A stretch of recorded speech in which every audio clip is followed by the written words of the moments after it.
سپہر کے 3 بجے ہیں۔ السلام علیکم، یہ ریڈیو پاکستان ہے۔ مدثرہ اطہر سے خبریں سنیے۔ پہلے اہم خبروں کا خلاصہ۔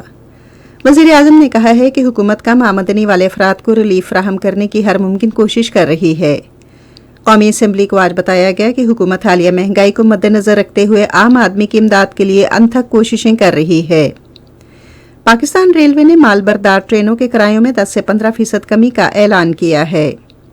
سعودی عرب اور ایران نے رمضان کے مہینے میں وزرائے خارجہ کی ملاقات پر اتفاق کیا ہے۔ سر سید احمد خان کا 125واں یوم وفات آج منایا جا رہا ہے۔ پاکستان اور افغانستان کے درمیان سیریز کا تیسرا اور آخری T20 کرکٹ میچ آج رات شارجہ میں کھیلا جا رہا ہے۔ خبریں تفصیل سے۔ وزیر اعظم شہباز شریف نے کہا ہے کہ حکومت کم آمدنی والے افراد کو ریلیف مہیا کر رہی ہے۔ وہ آج راولپنڈی میں مفت آٹے کی تقسیم کے مرکز کے دورے کے دوران میڈیا سے گفتگو کر رہے تھے۔ وزیر اعظم نے متعلقہ حکام کو آٹے کی تقسیم سے متعلق مسائل کے حل کو یقینی بنانے کی ہدایات کیں۔ انہوں نے کہا کہ بزرگ افراد اور خواتین کو آٹا ترجیحی بنیادوں پر دیا جائے۔ وزیر اعظم نے کہا کہ جن لوگوں کا بے نظیر انکم سپورٹ پروگرام میں اندراج نہیں ہے، ان کے لیے نیشنل ڈیٹا بیس رجسٹریشن اور پنجاب انفارمیشن ٹیکنالوجی بورڈ کے تعاون سے خصوصی کاؤنٹر قائم کیے جائیں گے۔ پنجاب کے نگران وزیر اعلیٰ محسن نقوی نے آج لاہور میں ٹھوکر نیاز بیگ کے ماڈل بازار کا اچانک دورہ کیا۔ اس موقع پر انہوں نے مفت آٹے کی فراہمی کے حوالے سے کیے گئے انتظامات کا جائزہ لیا۔ انہوں نے لوگوں کی شکایات سنی اور موقع پر ہی انہیں حل کرنے کی ہدایات جاری کیں۔ محسن نقوی نے کہا کہ شہری وفاقی اور پنجاب حکومت کی جانب سے تاریخی رمضان ریلیف پیکٹ سے حقیقی معنوں میں مستفید ہو رہے ہیں۔ انہوں نے کہا کہ شہریوں کو آٹے کی باوقار طریقے سے فراہمی یقینی بنائی جائے۔ محسن نقوی نے کہا کہ ضروری اشیاء کی طے شدہ نرخوں پر فراہمی بھی یقینی بنائی جائے۔ انہوں نے کہا کہ ناجائز منافع خوروں اور ذخیرہ اندوزوں کے خلاف عدم برداشت کی پالیسی اپنانی چاہیے۔ خیبر پختونخوا کے نگران وزیر اعلیٰ محمد اعظم خان نے متعلقہ حکام کو صوبے میں مستحق اور ضرورت مند افراد تک مفت آٹے کی فراہمی کا طریقہ کار بہتر بنانے کی ہدایت کی ہے۔ آج پشاور میں جاری کیے گئے ایک بیان میں انہوں نے پورے خیبر پختونخوا میں مفت آٹے کی تقسیم کے دوران ضلع انتظامیہ کے حکام کو اپنی موجودگی یقینی بنانے کا کہا۔ محمد اعظم خان نے مفت آٹے کی تقسیم کے عمل کی مکمل نگرانی کی ضرورت پر زور دیا تاکہ ضرورت مند اور غریب خاندان آٹا حاصل کر سکیں۔ وزیر اعلیٰ نے کسی بھی ناخوشگوار واقعے سے بچنے کے لیے مناسب اور مؤثر منصوبہ بندی کی بھی ہدایت کی۔ آج قومی اسمبلی کو بتایا گیا کہ حکومت حالیہ مہنگائی کو مد نظر رکھتے ہوئے عام آدمی کو ریلیف مہیا کرنے کی بھرپور کوششیں کر رہی ہے۔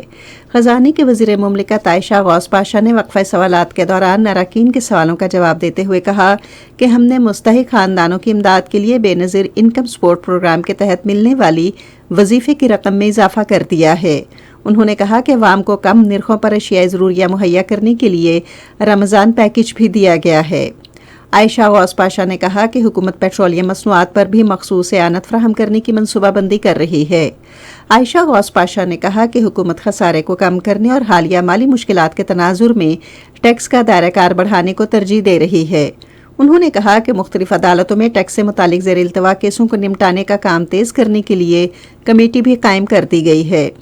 وزیر پارلیمانی امور مرتضیٰ جاوید عباسی نے ایوان کو بتایا کہ ہنگامی حالات سے نمٹنے کے ادارے نے 3 صوبوں سے حالیہ سیلاب میں تباہ ہونے والے گھروں کی تفصیلات اکٹھا کر لی ہیں، جبکہ وفاق کی 2 اکائیوں گلگت بلتستان اور آزاد جموں و کشمیر کی تفصیلات ابھی تک موصول نہیں ہوئیں۔ انہوں نے کہا کہ مکمل تباہ شدہ گھروں کو اب 5 لاکھ روپے اور جزوی تباہ شدہ گھروں کو 2.5 لاکھ روپے دیے جائیں گے۔ اس سے قبل قومی اسمبلی کا اجلاس پارلیمنٹ ہاؤس میں اسپیکر راجہ پرویز اشرف کی زیر صدارت شروع ہوا۔ اجلاس شروع ہوتے ہی نو منتخب رکن قومی اسمبلی محمد محسن لغاری نے اپنے عہدے کا حلف لیا۔ اسپیکر قومی اسمبلی راجہ پرویز اشرف نے ان سے حلف لیا۔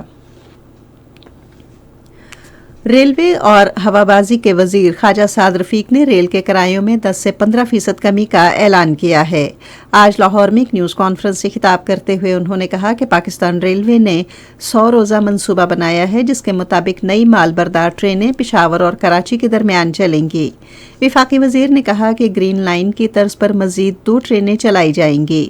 انہوں نے کہا کہ 2 مزید ٹرینوں کے اضافے سے گرین لائن پر دباؤ میں نمایاں کمی آئے گی۔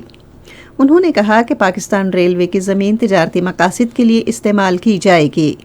سعد رفیق نے کہا کہ ریلوے نے اپنے دفاتر اور اسٹیشنوں کو شمسی توانائی پر منتقل کرنے کا منصوبہ بھی بنایا ہے۔ پی آئی اے کے متعلق بات کرتے ہوئے انہوں نے کہا کہ قومی ایئر لائن جلد ہی انگلینڈ اور برطانیہ کے لیے براہ راست پروازیں شروع کرے گی۔ یہ خبریں آپ ریڈیو پاکستان سے سن رہے ہیں۔ کل جماعت حریت کانفرنس نے کہا ہے کہ رمضان المبارک کے مقدس مہینے میں بھارت کی ریاستی دہشت گردی میں کئی گنا اضافہ ہوا ہے اور بھارتی فوجی اپنے بنیادی حق خود ارادیت کا مطالبہ کرنے پر کشمیریوں کو سزا دینے کے لیے انہیں بے رحمی سے قتل، گرفتار اور دیگر مظالم ڈھا رہے ہیں۔ کل جماعت حریت کانفرنس کے سینئر رہنما غلام احمد گلزار نے سری نگر میں جاری ایک بیان میں کہا کہ بھارتی فورسز نے نہ صرف کشمیریوں کی نسل کشی کی مہم تیز کر دی ہے بلکہ سحر اور افطار کے اوقات میں خاص طور پر محاصرے اور تلاشی کی کارروائیوں میں تیزی لائی ہے۔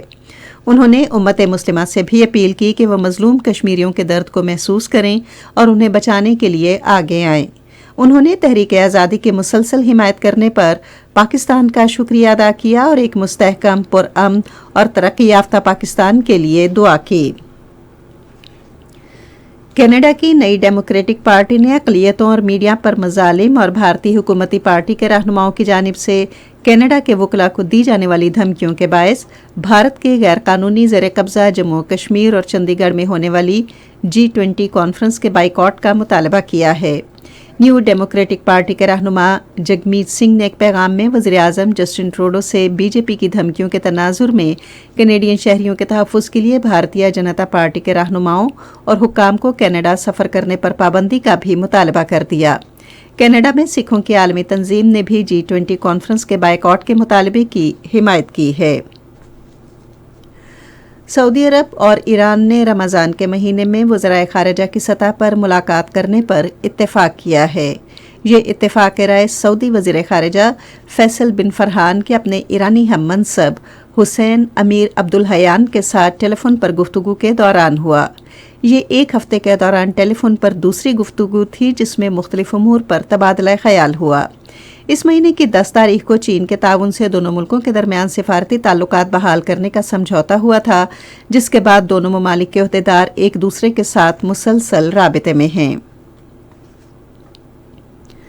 شمالی کوریا نے امریکی جنگی جہاز کی آمد سے ایک دن قبل جاپان کے سمندر کی جانب 2 بیلسٹک میزائل داغے ہیں۔ امریکی جہاز جنوبی کوریا کے ساتھ جنگی مشقوں میں شرکت کے لیے آ رہا ہے۔ جنوبی کوریا کے فوجی سربراہ نے کہا ہے کہ یہ دونوں میزائل پیونگ یانگ سے 10 منٹ کے وقفے پر داغے گئے اور سمندر میں گرنے سے قبل لگ بھگ 370 کلومیٹر سفر طے کیا۔ رواں سال شمالی کوریا کی جانب سے میزائل داغنے کا یہ 10واں تجربہ ہے۔ عظیم رہنما، دانشور، فلاسفر، شاعر اور ماہر تعلیم سر سید احمد خان کی آج 125ویں برسی منائی جا رہی ہے۔ سر سید احمد خان کو 2 قومی نظریے کا بانی سمجھا جاتا ہے، جو علامہ اقبال اور محمد علی جناح جیسے بانیان پاکستان میں سے ایک تھے۔ وہ علی گڑھ تحریک کے بانی تھے جس نے تحریک پاکستان کی بنیاد رکھی۔ ان کی مشہور کتابوں میں خطبات احمدیہ، اسباب بغاوت ہند، علی گڑھ انسٹیٹیوٹ گزٹ اور تہذیب الاخلاق شامل ہیں۔ انہیں جواد الدولہ اور عارف جنگ کے خطابات سے نوازا گیا۔ وہ علی گڑھ بھارت میں آج کے دن انتقال کر گئے تھے۔ ریڈیو پاکستان قومی نشریاتی رابطے پر آج سے پہر 4:05 پر سر سید احمد خان کی برسی کے حوالے سے ایک فیچر پروگرام نشر کرے گا۔ اس کے فوراً بعد تھیٹر کے عالمی دن کی مناسبت سے بھی فیچر پروگرام نشر ہوگا۔ کرکٹ۔ پاکستان اور افغانستان کے درمیان سیریز کا تیسرا اور آخری T20 کرکٹ میچ آج رات 9 بجے شارجہ میں کھیلا جائے گا۔ افغانستان کو پاکستان کے خلاف سیریز میں 2-0 کی برتری حاصل ہے۔ موسم۔